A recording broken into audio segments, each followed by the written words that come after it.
Mas, enfim, a oportunidade está dada, o sinal foi dado pelo governo e pelo setor privado. Nós acompanhamos, nesse último ano, em especial, uma mobilização muito grande em torno do comércio exterior.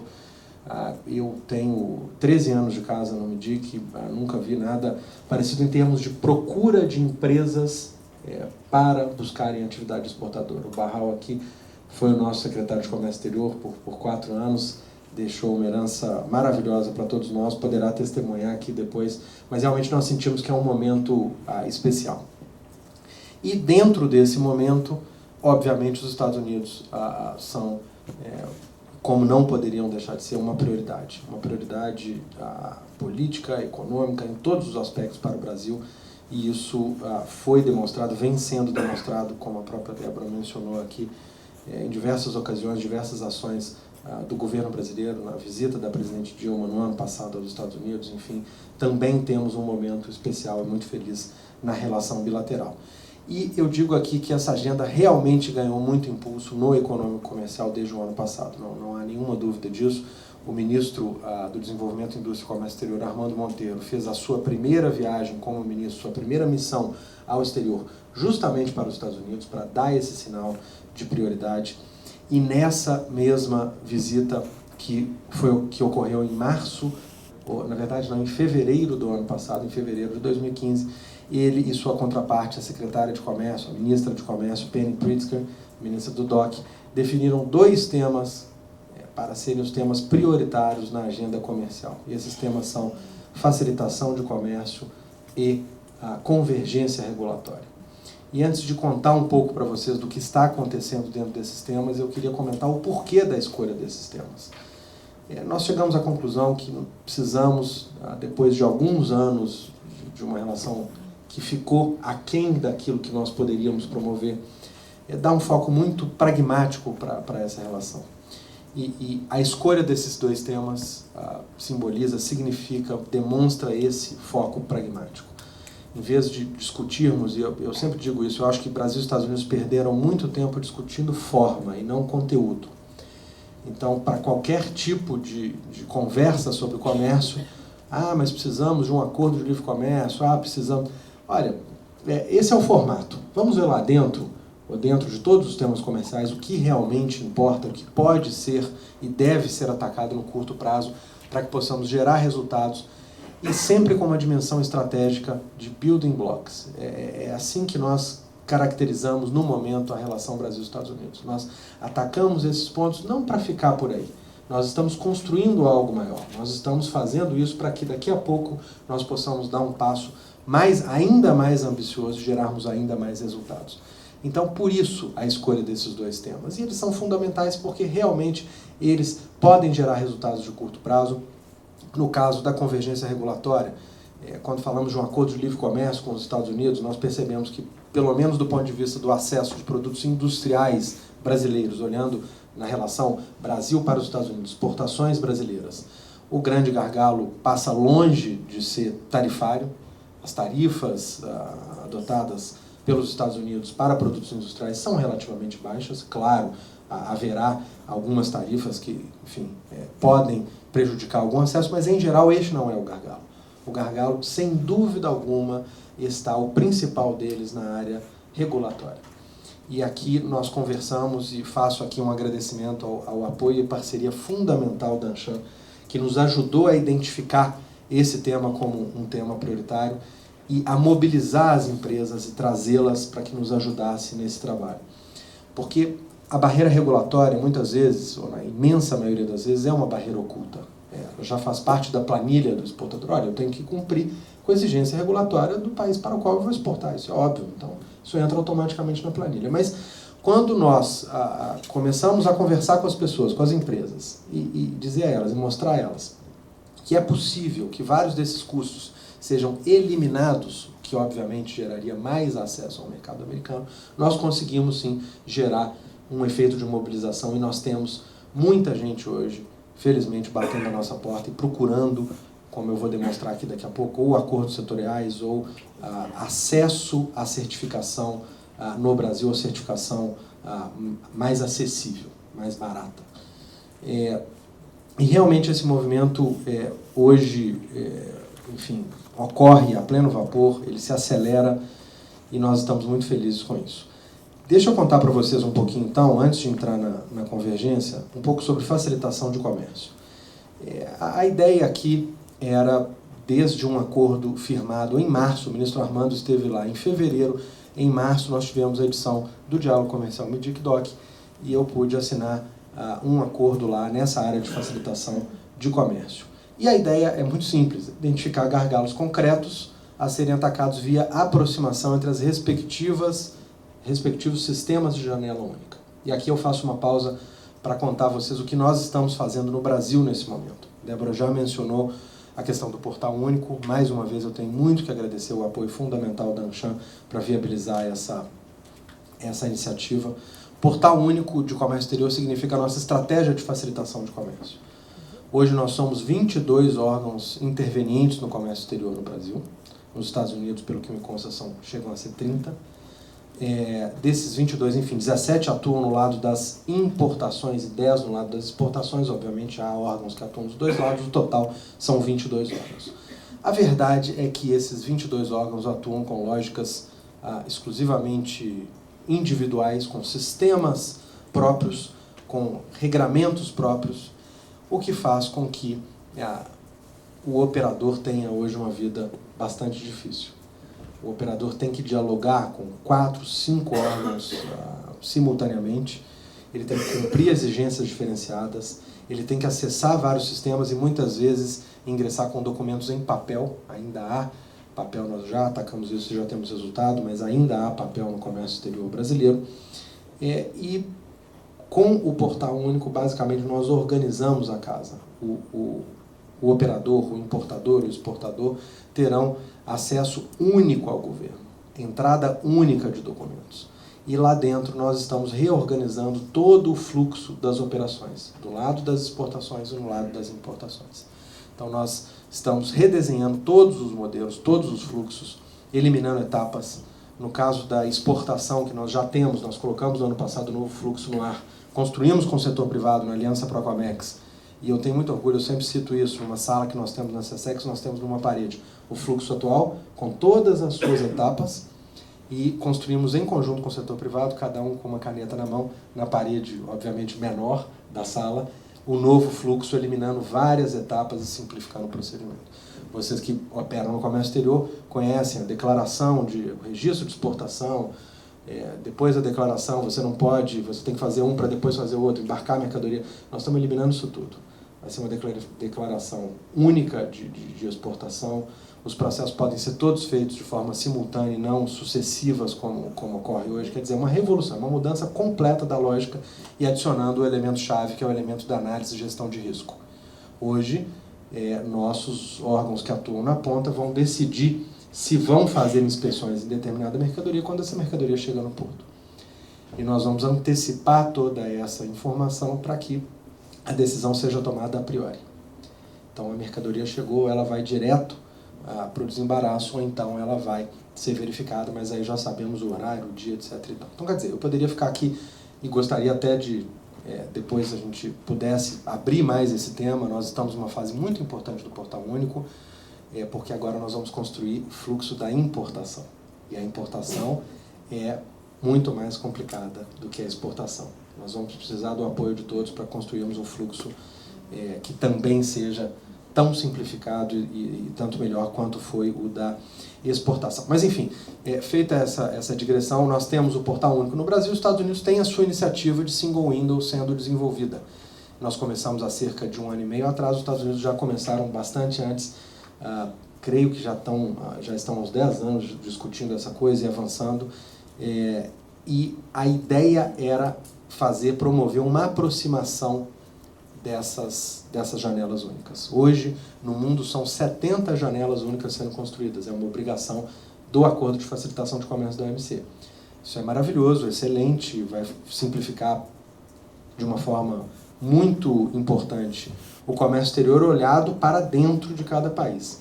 Mas depois você imaginar que essas 70 janelas têm que se conversar de alguma forma, aí está dado o tamanho do desafio E, obviamente, a melhor forma de atacar isso é a bilateral. Então, essa é a estratégia em facilitação com os Estados Unidos. Buscar espaços para a interoperabilidade entre os sistemas. Esse é o termo técnico da nossa cooperação.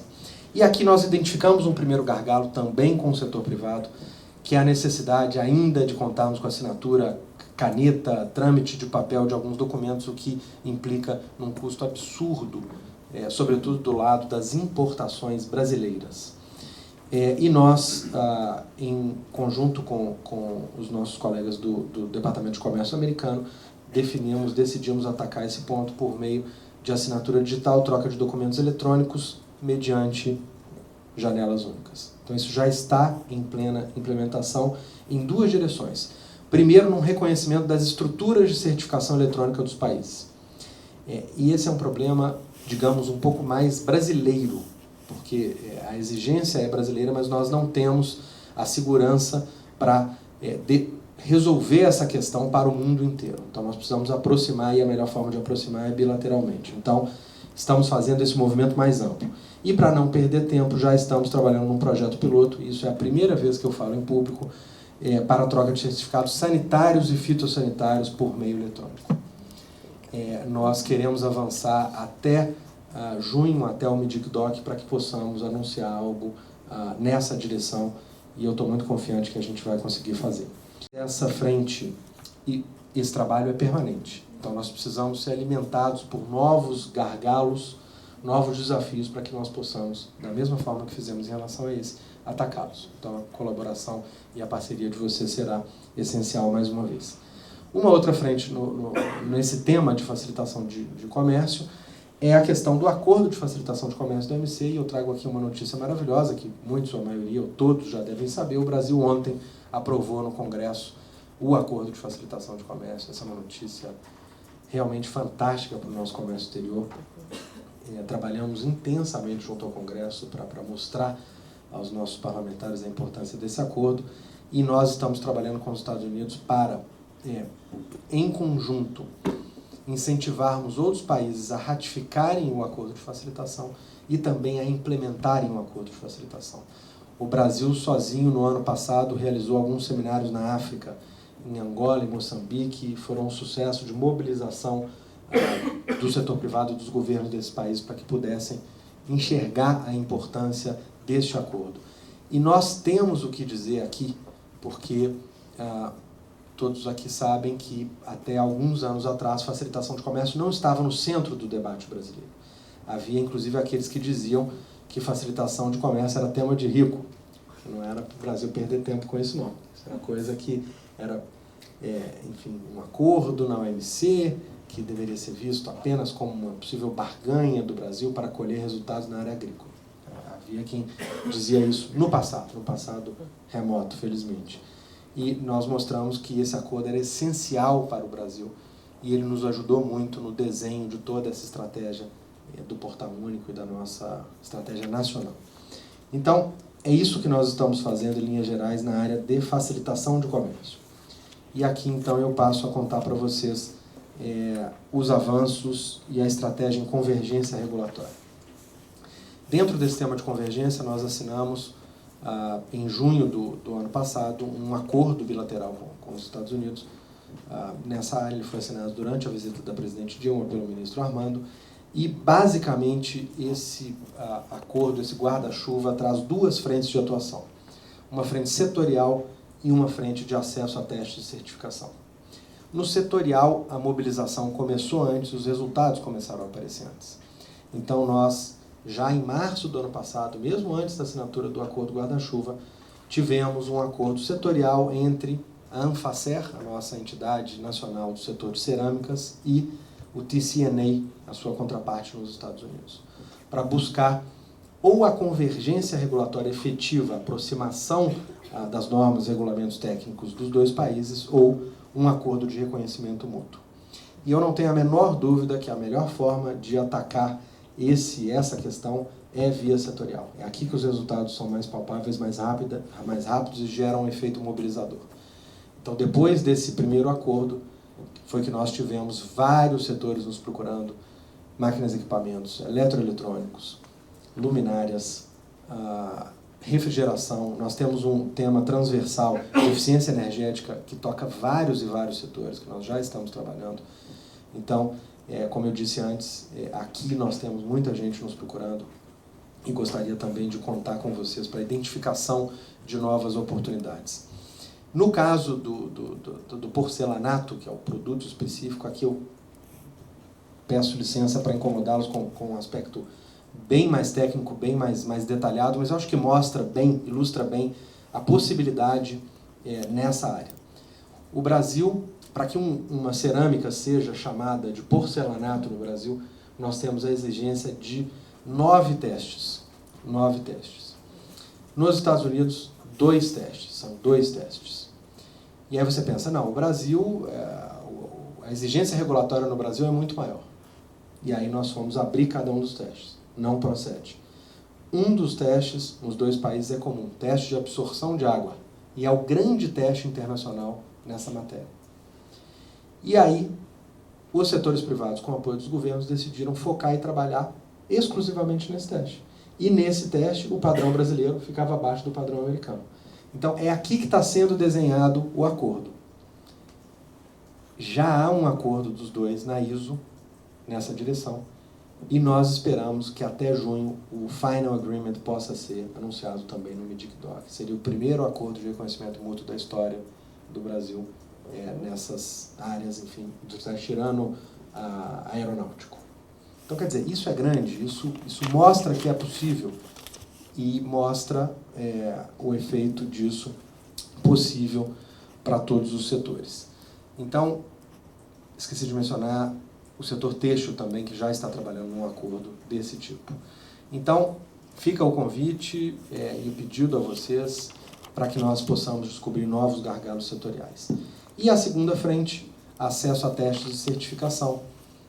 Hoje, para que um produto possa ser exportado para os Estados Unidos, a depender de sua exigência técnica, o exportador tem que enviar a amostra desse produto para os Estados Unidos, esperar a certificação no laboratório americano e pagar em dólar. O que nós percebemos é que havia um imenso potencial para que nós pudéssemos trazer laboratórios que fazem certificação americanos para o Brasil. O sistema americano é diferente do sistema brasileiro. Aqui o nosso sistema é basicamente representado pelo Inmetro e pela ABNT, né, nessas áreas que nós estamos trabalhando no momento. Nos Estados Unidos, para cada produto, para cada setor, você tem uma entidade certificadora e essa entidade geralmente é privada. Então nós pegamos o principal laboratório que certifica a maioria dos produtos da nossa pauta de exportações para os Estados Unidos e trouxemos para o Brasil. Esse foi um anúncio feito já no ano passado. A UL veio para o Brasil, já tinha um escritório aqui, mas agora está conduzindo todos esses testes e certificações aqui. Então nós eliminamos a necessidade de envio de amostras, nós reduzimos em tempo, em cerca de... Bom, o tempo médio era de 1 ano para uma certificação final, quando o exame era feito lá. E o UL nos promete que até 2 meses consegue fazer a grande maioria das certificações aqui no Brasil. E, não menos importante, o pagamento passa a ser em reais. Então, isso já está gerando efeito. Nós já temos, felizmente, muita gente batendo as portas da UL. E aqui chamar mais setores, mais produtos para esse trabalho. Nós já temos essa principal entidade. E também trazer mais laboratórios americanos para o Brasil. Esse é um movimento fantástico de exportação de serviços dos Estados Unidos para o Brasil que nos ajuda nas nossas exportações de bens para lá. E indiretamente ajuda a capacitar e a melhorar os nossos próprios laboratórios, porque obviamente o Brasil tem a ambição e merece ter, porque nós somos muito bons nessa área, de realmente fazer testes reconhecidos no mundo inteiro. Então essa é toda a estratégia em convergência regulatória e uma frente também de muito sucesso e resultados comprovados. Eu esqueci de mencionar um tema que também foi objeto de um acordo recentemente, que é o PPH. Todos aqui acompanharam esse tema, o Patent Prosecution Highway, aquele sistema de troca de pedido de patentes, que nós finalmente, depois de muitos e muitos anos de discussão, conseguimos fechar um acordo na área, primeiro, de petróleo e gás e, obviamente, a depender dos resultados, nós vamos ampliar esses esforços para os outros setores. E esse é um tema, sobretudo, que me faz acreditar muito no momento da relação bilateral, porque todos que acompanharam lembram do tabu envolvido em torno desse tema, enfim, e nós conseguimos efetivamente fechar esse acordo que mostra a disposição total de ambos os lados. Em termos de próximos passos, e também para que todos vejam a intensidade da relação, nós temos agora, nos dias 30, 31 de março, 1º de abril, o CEO Forum sendo realizado nos Estados Unidos, já confirmado, e a reunião da ATEC, que é um mecanismo de diálogo entre, do lado brasileiro, o MIDIC e o Itamaraty, do lado americano e o USTR, com uma agenda riquíssima de trabalho, e teremos essas reuniões lá agora no mês de março. Eu irei com uma equipe aos Estados Unidos em abril para, entre outros trabalhos, fazer visitas a outros laboratórios e tentar mobilizá-los e mostrar a importância desse trabalho aqui no Brasil.